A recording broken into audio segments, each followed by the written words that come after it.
आप सोचो, एक जो पति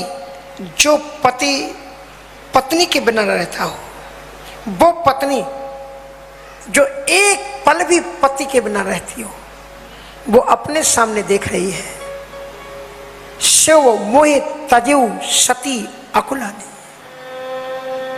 शंकर जी ने मुझे छोड़ दिया, इसलिए समाधि में बैठे हुए हैं। सती वसै कैलाश तब अधिक सोच मन माए, मरम न को जान कछु जुग सम दिवस सिराए। एक एक दिन एक एक कल्प के समान व्यतीत होता है।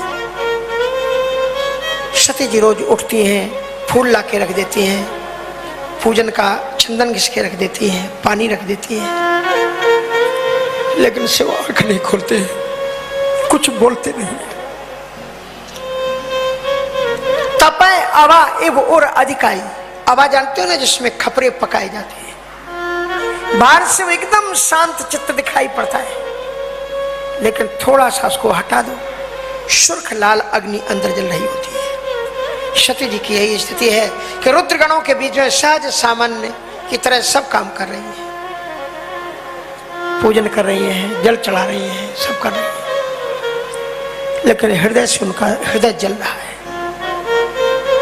सती जी से बर्दाश्त नहीं हुआ, उन्होंने ब्रह्मा जी के ऊपर एक केस कर दिया और ब्रह्मा जी की अदालत में एक केस की फाइल बढ़ाई। क्या कहा ब्रह्मा जी से कि या वो विधि से बूझिए नहीं थो, अब विधि से बूझिए नहीं तो, शंकर विमुख बस मोही, शंकर विमुख जिया बस मोही।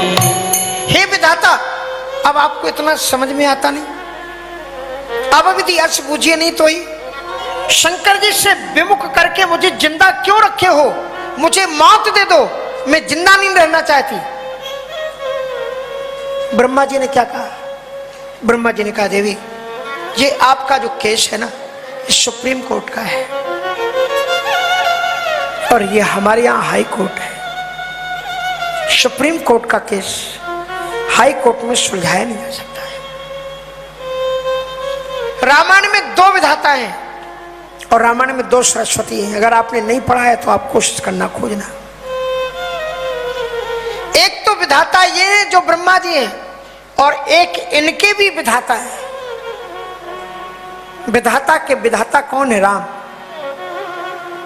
विधाता मानी होता क्या है?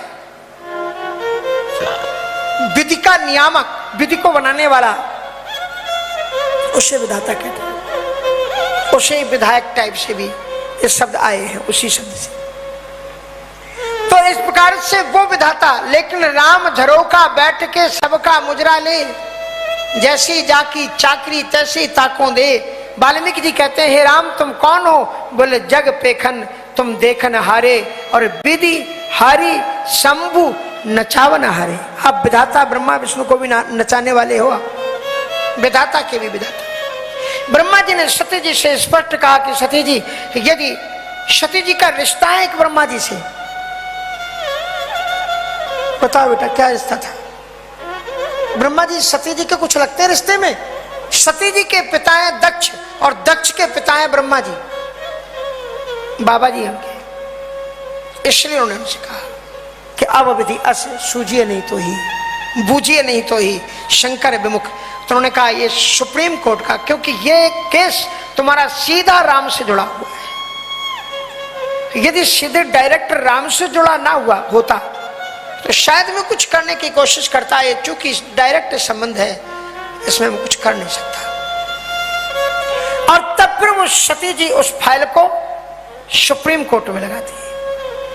अब राम जी से अपील करती है, शब्द देखिए उनके कि जो प्रभु दीने दयालु का, जो प्रभु दीन दयालु कहावा, आरत हरण वेद जसुगा, आरत हरण वेद जसुगा। कहते हैं श्री रामचंद्र कृपालु भज मन हरण भव दारुणम। आप कृपालु, जो प्रभु दीन दीन दयाल विरुद्ध संभारी। जो प्रभु दीन दयालु कहावा। और वेद कहते कि आरत हरन वेद जस गावा। वेद कहते हैं कि आप अपने भक्त के दुखों को नष्ट कर देते हो। तो बोले कहना क्या चाहती हूँ? बोले तो प्रभु विनय करो कर जोरी और छूटो बेगी दे यह मोरी। तो मेरी केवल अपील इतनी है कि मेरा शरीर का नाश हो जाए, मेरी मृत्यु हो जाए। तो राम जी ने कहा मृत्यु के लिए कोई अपील करता है क्या? मृत्यु जो चाहता है उसको तो फिर किसी से अपील थोड़ी करनी पड़ती। कितने लोग तरीके अपना लेते हैं। कोई पहाड़ से कूद जाता है, कोई समुद्र में कूद जाता है, कोई आग लगा लेता है, कोई कुछ कर लेता है। यद्यपि शास्त्र कहते हैं, गीता कहती है कि आत्महत्या से बढ़कर के कोई भी पाप नहीं है। जिस दुख के कारण तुम आत्महत्या करते हो, आत्महत्या करके मरने वाले व्यक्ति को उससे 4 गुना दुख ऊपर भोगना पड़ता है, क्योंकि उसने बहुत बड़ा पाप किया है। बड़े भाग्यमान स्तन पावा, जो सौभाग्य से भगवान ने तुम्हें दिया था गिफ्ट में, उसको तुमने कीमत नहीं समझी और तुम खुद मर गए प्रयत्न करके, तो बहुत बड़ा पाप है, आत्महत्या का पाप है। भरत जी ने कहा है कि जो पाप आत्महत्यारे को लगता है वही पाप मुझे लगे, इसलिए कितनी भी परिस्थिति आए आत्महत्या कभी नहीं करना चाहिए। आए सब विपदाएं आए, मेरे मग में शूल बिछाएं, शपथ उन्हें बढ़ते यौवन की, रोकें या फिर खुद रुक जाएं। मैंने लक्ष्य बनाना सीखा, मैंने सिद्ध बनाना सीखा, लक्ष्य सिद्ध के लिए निरंतर मैंने मर मिट जाना सीखा। अपना तो चलना अविरल है, संबल गति ही मेरा बल है। बाधाओं को आज चुनौती, देखें किसमें कितना बल है। कितनी भी बड़ी समस्या हो, सीना तान करके खड़े हो जाओ, समस्या आपको नतमस्तक होकर के चली जाएगी। आपने स्वामी विवेकानंद जी का एक चित्र देखा होगा, ऐसे खड़े हुए, देखा ना? ज्यादातर ये चित्र स्वामी विवेकानंद, ये कहाँ का चित्र है मालूम है? ये मुझे बनारस में पता नहीं चला, वो बनारस का चित्र है।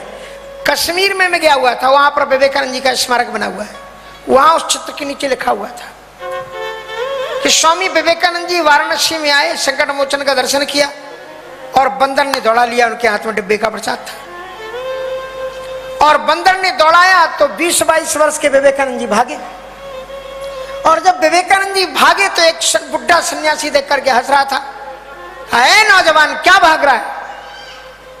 इन बंदरों की तरफ मुंह करके ऐसा सीना तान करके खड़ा हो जा, फिर देख क्या होता है। और जो ही विवेकानंद जी पलटे और बंदरों की तरफ मुंह करके खड़े हुए, क्यों ही बंदर सब पीछे हुए करके खड़े हो गए। तुम भागोगे तो आपत्तियां तुम्हें दौड़ाएंगी। कहा कि कमजोर व्यक्ति है, इसको दौड़ाओ, इसे परेशान करो। थोड़ा सा शरीर में, सिर में दर्द हुआ और बैठ गए खड़े, बीमार हो गई, बुखार आ गया है, कुछ चल नहीं पा रहे। तो नहीं बुखार होगा तो बुखार तुम पर जरूर आ जाएगा, समझ लेगा ये कमजोर आदमी है। हाँ, यहीं पर वैकेंसी है, यहीं पर रहो। और कितना भी तबीयत खराब हो, उठ के okay I can do everything, don't worry about me, I am. और जहां से तुमने कहा तो आपत्तियां भाग जाएंगी, भैया ये तो बड़ा बलवान है, इससे कुछ होने वाला नहीं। और इस प्रकार से आपत्तियों से कभी डरो मत, आपत्तियों के सामने खड़े हो जाओ। तो राम जी जब खड़े होते हैं समुद्र के सामने, जहां से बाण उठाते हैं, लक्ष्मण बाण सरासन आनु, तो फिर देखो फिर समुद्र क्या करता है। पढ़ो सुंदर कांड को। किस लिए रामायण? इसीलिए तो है कि उनको पढ़ के जीवन में उतारो कुछ। क्या करें महाराज, सब लुट गया, मिट गया, हमारा खेत बर्बाद हो गया, संपत्ति चली गई, हम तो इतने बड़े थे, रईस थे। एक अमेरिका में सज्जन मिले, बोले महाराज हम इंडिया में पहले इतने धनवान थे कि ऐसे लोग तो हमारे बाहर बैठते थे, अंदर आ ही नहीं पाते थे, अब देखो कैसे सीना तान के बैठे। हमने कहा कि आप अपने दुख से दुखी नहीं हो जितने इनके सुख से सुखी हो रहे हैं। जिस कुर्सी पर क्यों बैठा है? लोग इसी से दुखी, जो कुर्सी पर क्यों बैठा है? ये तो हमारे पास बैठने लायक नहीं था, जो कुर्सी पर बैठ गया। अब बोलो उस आदमी को तुम सुखी कैसे कर सकते हो? श्री ब्रह्मा जी उन्होंने कहा कि मरने के लिए कोई रास्ता नहीं ताकना पड़ता। उसके बाद में भगवान शंकर जी ने, राम जी ने एक उपाय बना दिया। क्या उपाय बनाया भगवान शंकर जी ने? शंकर जी के दिल में राम जी ने उचाट पैदा कर दी। शंकर जी तो 1 लाख के लिए ही बैठे होंगे, पर राम जी ने कहा कि अब मेरे पास आपका केस आ गया है और अब ये आपकी मनमानी चलने नहीं देंगे। और इसलिए बीते संबत सहस 87 तजी समाधि शंभु अविनाशी। बीते संबत सहस 87 तजी समाधि शंभु अविनाशी। राम नाम शिव सुमिरन लागे, राम नाम शिव सुमिरन लागे, जान्यू सती जगत पति जागे, जान्यू सती जगत पति जागे। भगवान शंकर जी जब समाधि में बैठते हैं तब भी क्या करते हैं? बोले राम नाम गाते हैं। और जब समाधि खुल जाती है तब भी क्या करते हैं? राम नाम गाते हैं। हम जब सुबह स्नान करते हैं 10 मिनट के लिए ठाकुर जी के सामने जय हनुमान ज्ञान गुण सागर जगह बीच, दोनों बटन भी लगाते जाएंगे, करता जय हनुमान ज्ञान गुण सागर जगह बीच। और जहां से पाठ पूजा हो गया फिर तो भूल के भी भगवान का नाम नहीं आएगा। और अच्छे शंकर जी की तरह भक्ति उनकी होती है जो पूजा 2 घंटा करें उसमें भी राम नाम, और उठ के भी खड़े भी हो जाएं, भोजन भी करें, चले फिरें तो भी राम नाम। ऐसे चलते फिरते हरते समय पर हरदम उनका नाम तुम्हारी जिह्वा पर बना रहे, इसी का नाम है। और जिस जिह्वा में राम का नाम ना हो वो जिह्वा किसी काम की नहीं है। और उसे तो किसी संत ने कहा ऐसी जीव जिसमें राम नाम का उच्चारण ना हो, ऐसी जीव जलकर के खाक हो जाए। जल जाए जिह्वा पापनी राम के बिना, जल जाए जिह्वा पापनी राम के बिना, जल जाए जिह्वा पापनी राम के बिना। ओ जल जाए जिह्वा पापनी राम के बिना, राम के बिना हो, राम के बिना हो गन श्याम के बिना। जाए जिह्वा पापनी राम के बिना, जल जाए जिह्वा पापनी राम के बिना। ये बहुत पुराना भजन है, किसी संत का लिखा हुआ। इसके एक एक शब्द को सुनोगे तो तुम्हारे मन में करंट सा लगेगा और आपको वास्तविक ज्ञान की उपलब्धि हो जाएगी। वह जीव जलकर के खाक हो जाए जिसमें राम नाम ना हो। पक्षी पंख बिन हस्ती दंत बिन गई क्षीर बिना, पक्षी पंख बिन हस्ती दंत बिन नैनो क्षीर बिना, विप्र ज्ञान बिन छत्री आन बिन नैनो क्षीर बिना, विप्र ज्ञान बिन छत्री आन बिन धैर्य संतान बिना। मोर का जैसे प्रता नाचना, मोर का जैसे प्रता नाचना, घट घनश्याम बिना। जल जाए जिह्वा पापनी राम के बिना, जल जाए जिह्वा पापनी राम के बिना।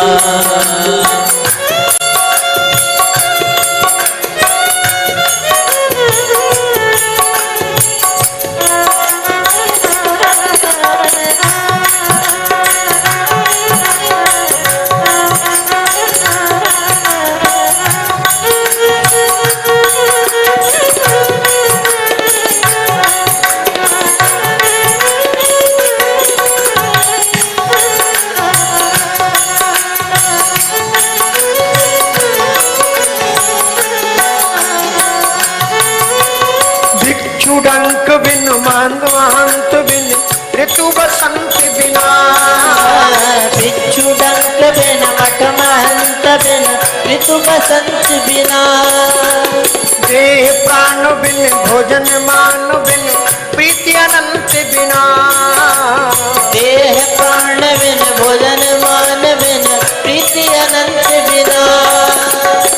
भजन बिना नर ऐसा जैसे, भजन बिना नर ऐसा जैसे, अमृत प्राण बिना।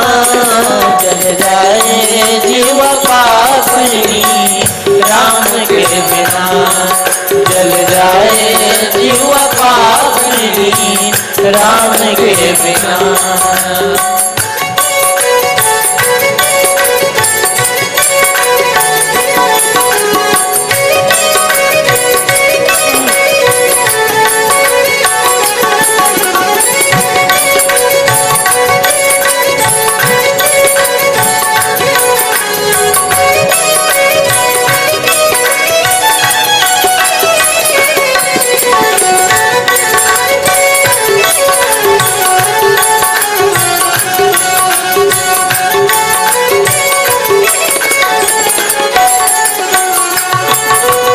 योगी ध्यान बिन भोगी काम बिन गायन राग बिना।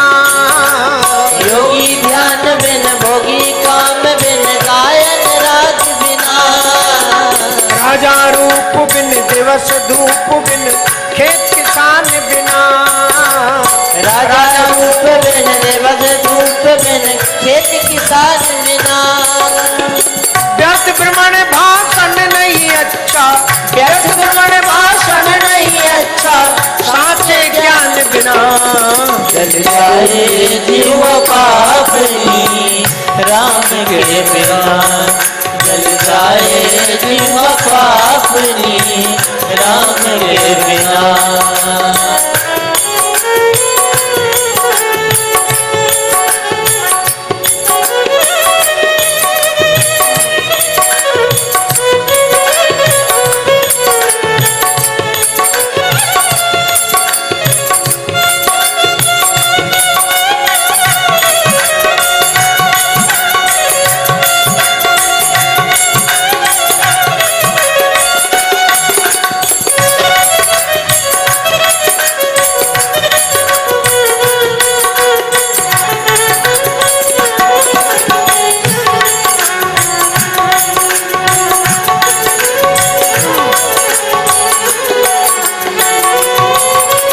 डाल पात बिन पात डाल बिन पर्वत वृक्ष बिना। डाल पात बिन पात डाल बिन पर्वत वृक्ष बिना। डाल पात बिन पात डाल बिन पर्वत वृक्ष बिना। पात डाल बिन पात डाल बिन पर्वत वृक्ष बिना। दीप तेल बिन मित्र मेल बिन मंदिर मूर्ति बिना। दीप तेल बिन मित्र मेल बिन मंदिर मूर्ति बिना। वैश्य पुत्र सम प्राणी लागे, वैश्य पुत्र सब प्राणी लागे, हरि के नाम बिना। जल जाए जीव पापनी राम के बिना। जल जाए जीव पापनी राम के बिना। जल जाए जीव पापनी राम के बिना। जल जाए जीव पापनी राम के बिना। राम नाम शिव सुमिरन कीना। जान्यू सती जगत पति जा। जाए शंभु पद वंदन कीना। सती जी आई, पर भगवान शिव ने अपना प्रतिज्ञा नहीं छोड़ी। उन्होंने बाएं भाग में नहीं बैठाया, सन्मुख शंकर आसन दीना। और घर में अगर आपका जीवन नीरस हो गया हो, जिसकी गृहस्थी निरस हो गई हो, घर गृहस्थी में आनंद न रह गया हो, उसको सरस बनाने का एक ही तरीका है कि राम कथा में आ जाओ। तो जो आपका नीरस जीवन है ना, वो सरस हो जाएगा। भगवान शंकर जी ने क्या किया कि लगे कहने हरि कथा रसाल, रसमयी कथा कहने लगे। दक्ष प्रजेश भय ते ही का, दक्ष ने उसी समय की यज्ञ किया। शिव महापुराण में बड़े विस्तार से वर्णन है कि यज्ञ का उद्देश्य क्या था। कोई भी यज्ञ, कोई भी अनुष्ठान, कोई भी जब तब साधन सफल तभी होता है जब दो चीजें उसमें हो, श्रद्धा और विश्वास। और जिस जब तप साधन अनुष्ठान यज्ञ में श्रद्धा और विश्वास ना हो वो बड़े भयानक होते हैं। ऐसा ही एक यज्ञ था जिसमें ना तो श्रद्धा को बुलाया गया है और ना विश्वास को बुलाया गया है। और ऐसा हम अक्सर कभी कभी करते हैं जीवन में। सती जी को भगवान शिव ने समझाने की चेष्टा की, जब वो नहीं मानी तो दिए मुखगण संग तब विदा कीन त्रिपुरारे। या तो मुखगण दे दिया है, शिव महापुराण में देते हैं 60,000 रुद्र गण दिए हैं। ऐसे नहीं सती जी को भेजा है, सवारियां दी हैं और यज्ञ विधन से जायतन की ना विशाल। सती जी वहां पर गई। दक्ष ने जानबूझ करके यज्ञ किया था। और यदि किसी व्यक्ति को, माताओं को ध्यान रखना चाहिए, स्त्रियों को ध्यान रखना चाहिए, बहनों को ध्यान रखना चाहिए कि जहां तुम्हारे पति का सम्मान ना हो, जहां तुम्हारे पति को आदर ना मिलता हो, ना बुलाया जाए, तो वो आपका मायका ही क्यों ना हो, नहीं जाना चाहिए। ये मैं नहीं कहता, सती जी का चरित्र बता रहा है। क्योंकि किसी व्यक्ति को अगर ऐसे तुम्हारे पति को अपमान करने का अवसर नहीं मिलता तो वो तुम्हें अपमानित कर देगा। और पत्नी का अपमान पति का ही अपमान होता है। श्रीमद् भागवत में रुक्मिणी जी ने अपने पत्र में लिखा है श्री कृष्ण से कि यदि ये शिशुपाल मुझे यहां से ले गया तो मेरी इज्जत नहीं जाएगी, तुम्हारी इज्जत जाएगी। क्योंकि अगर सिंह की पत्नी को कोई श्यार उठा के ले गया तो फिर शेर मुंह दिखाने लायक नहीं रहता। इसलिए आपकी प्रतिष्ठा आप बचाना। पर माताओं को खुद भी कदम सावधानी से उठाना चाहिए। दक्ष ने पहले से मना कर रखा था कि यदि शिव तो आएंगे ही नहीं, सती आ भी जाएं तो कोई सम्मान देना नहीं। इसलिए दक्ष त्रास काहू न सम्मानी, किसी ने उनका सम्मान नहीं किया। सादर भले ही मिली एक माता। माँ का एक दिल ऐसा होता है। वो सती जी को उन्होंने देखा कि सती जी की आंखों में आंसू है, दौड़ी और हृदय से लगा लिया, आंसुओं से पूछा। और माता ने कहा कि बेटा, दुख सुख जिसमें दोनों रहते, जीवन है वह गांव, कभी धूप कभी छांव। जो विषम परिस्थिति में आपको संभाल ले उसी को धीरशाली कहते हैं। चिंता मत करना, सब ठीक हो जाएगा। सती जी ने कहा कि मां ठीक क्या होगा। कभी भी बेटी के जीवन में दुख आता है, ससुराल में अगर दुख होता है तो वो फिर सोचती है कि अवसर मिलेगा तो मैं मायके जाऊंगी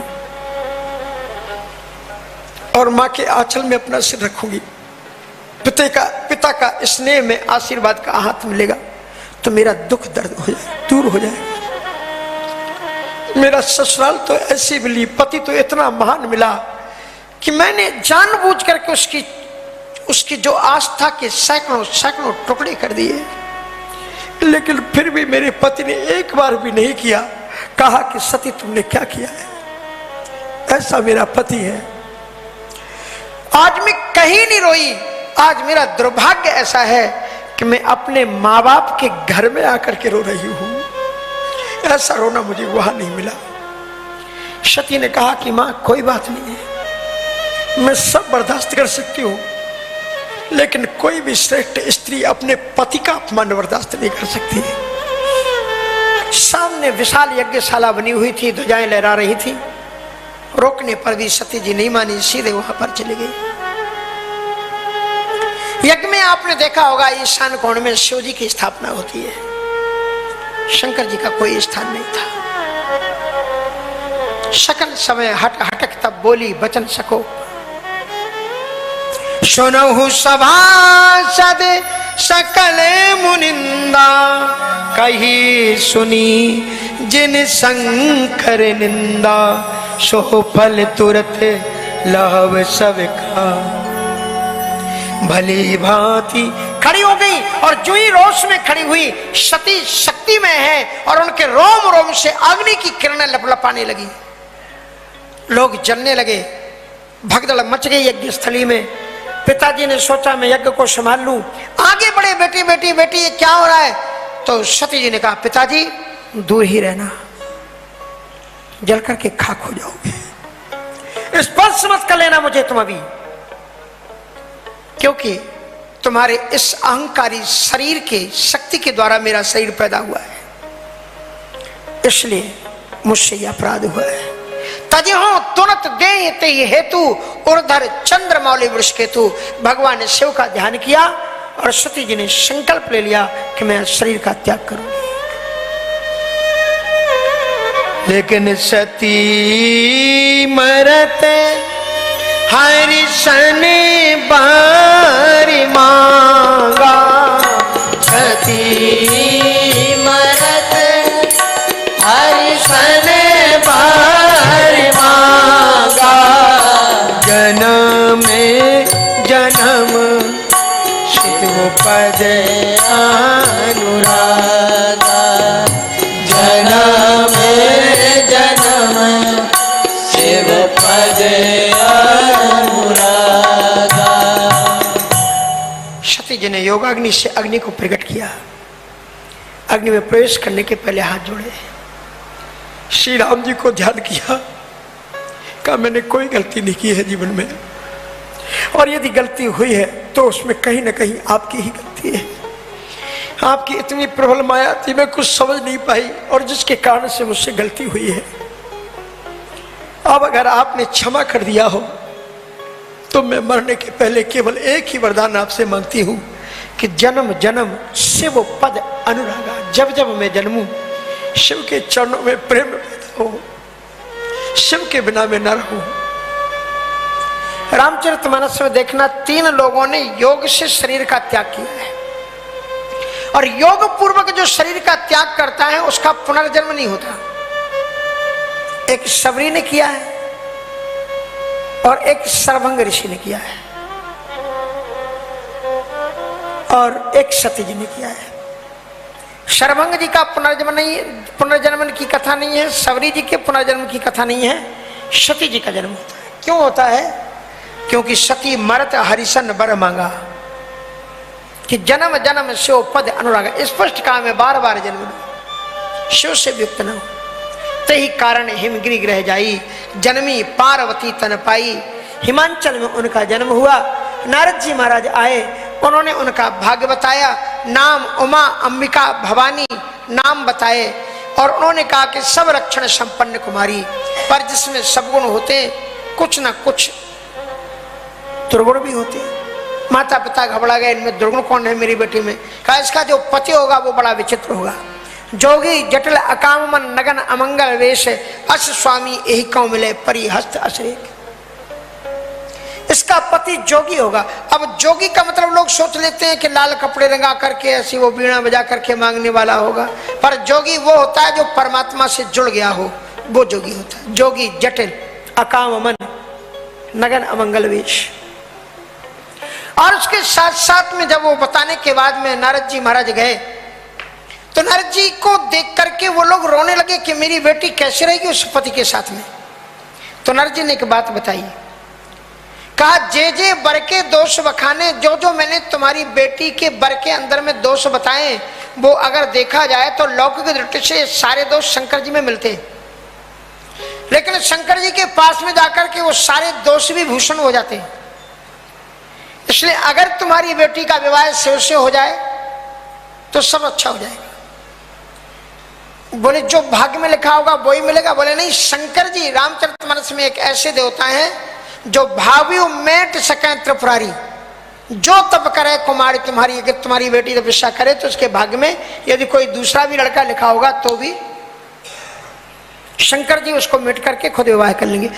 पार्वती जी को माने, आज की माताएं मोड़ा को तो छुट्टी देती नहीं कि चले जाओ महाराज जी के साथ। एक बार एक माता जी मिली, बोले महाराज जी आपकी माता जी बड़ी अच्छी है, हमको मिल जाए तो उनके चरणों की रज हम सिर पर धारण करें। हमने कहा आपको कैसे पता लगा हमारी माता जी मानती? कहा देखो ना आप कितनी अच्छी कथा करते हो, आप जैसे को जिसने जन्म दिया कितनी मान। हमने कहा माता जी बात आप सही कह रही, लेकिन आप चाहो तो मेरी माँ जितनी मानती हूँ उतनी मान मैं आपको भी बना सकता हूँ। अरे नहीं महाराज मैं आपकी माँ के समान कैसे। हमने कहा नहीं नहीं, वो जो आपके 2 बच्चे खेल रहे हैं ना, उनमें से एक बच्चा मुझे दे दो, उसको हम बाबा बना लेंगे, फिर उसको हम रामायण की चौपैया रटाएंगे, भागवत पढ़ाएंगे, वो भी हमारी तरह के व्यास गद्दी पर बैठ करके कथा करेगा, सो आप भी उतनी महान हो जाओगे। माता जी ने कहा नहीं महाराज जी आप ही अच्छे, और बच्चों को हाथ पकड़ के ले गई तत्काल कहीं बाबा जी बनाना। दूसरे का मोड़ा साधु बन जाए बड़ा अच्छा है, लेकिन अपना बेटा कोई बनाने के लिए तैयार हो तो हो जाओ तैयार। हम तो अभी यही 2-4 दिन हम तैयार ही बैठे ले जाने के लिए। खिलाने के लिए कोई भी दे देता है, लेकिन ले जाने के लिए महाराज जी बड़ा अच्छा है। सब आशीर्वाद रखना, बच्चा खूब पढ़े लिखे, बहू अच्छी आ जाए बस, और तो सब ठीक है। बच्चे का जन्म नहीं होता और माताएं साधुओं से पूछती महाराज हमारी बहू कैसी है? हाँ, बहू आएगी तब बताएगी तुम्हें कैसी आएगी। तो चलो अच्छी होती है बहुएं, बहुत अच्छी होती हैं। तो मैं आपको ये बता रहा था कि पार्वती जी तपस्या के लिए चली गई, और इतना कठोर तप पार्वती जी ने किया है जैसा कोई तप कर नहीं सकता। इतना कठोर तपस्या उन्होंने पार्वती जी ने की है।